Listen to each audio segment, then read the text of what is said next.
అందరికీ నమస్కారం అండి. బాచీరావ్ ఆన్లైన్ కాంపిటేటివ్ గైడెన్స్కి వెల్కమ్ అండి.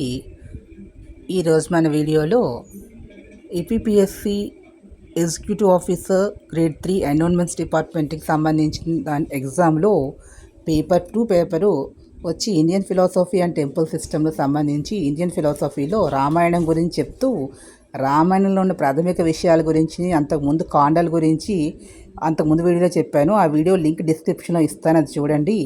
ఇక్కడ మనకి రామాయణంలో బాలకాండ గురించి చెప్తున్నాను. బాలకాండలో ఏమేమి ఉంటాయంటే రామ జననము, సీతా కళ్యాణము, విశ్వామిత్రుడు రామలక్ష్మణులు ఇద్దరినీ కూడా దశరథుని యొక్క అనుమతితోటి తనతో పాటు తీసుకువెళ్తాడు. తాటక సంహారము, అదేవిధంగా యాగాన్ని ఈ రామలక్ష్మణులు ఇద్దరు కూడా రాక్షసుల బారిని రక్షిస్తారు. విజయవంతంగా యాగం ముగిసిన తర్వాత ఆ తర్వాత ఏమైందంటే ఈయన అయోధ్యకు తీసుకువెళ్లకుండా వీరిద్దరినీ కూడా రామలక్ష్మణ్ మిథిలా నగరానికి తీసుకువెళ్తాడు, సీతా స్వయంవరానికి. అక్కడ రాముడు శివధనస్సుని వేసి సీత పెళ్ళాడతారు, సీతా కళ్యాణం జరుగుతుంది.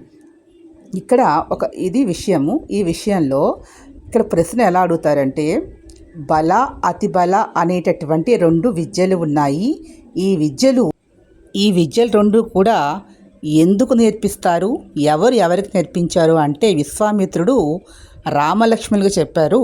ఈ విద్యలు 2 కూడా ఆకలి, నిద్ర, దప్పిక అనేవి లేకుండా చేస్తాయి. ఈ విధంగా క్వశ్చన్ ఫ్రేమ్ చేసే అవకాశం ఉంది. ఈ విధంగా నేను సిలబస్లో ప్రస్తావించిన విధంగా ఈ యొక్క రామాయణంలోని ప్రాథమిక విషయాలు చెప్తూ అందులో క్వశ్చన్స్ ఎలా ఇస్తారు మధ్య మధ్య చెప్తూ ఉంటాను. విని నోట్ చేసుకోండి. ఈ వీడియో మీకు లైక్ చేయండి, షేర్, సబ్స్క్రైబ్ చేసుకుని చిన్న లైక్ ఎంకరేజ్ చేయండి. కింద కామెంట్ బాక్స్లో మీ కామెంట్స్ తెలియజేయండి. Please subscribe my channel. Thank you to all.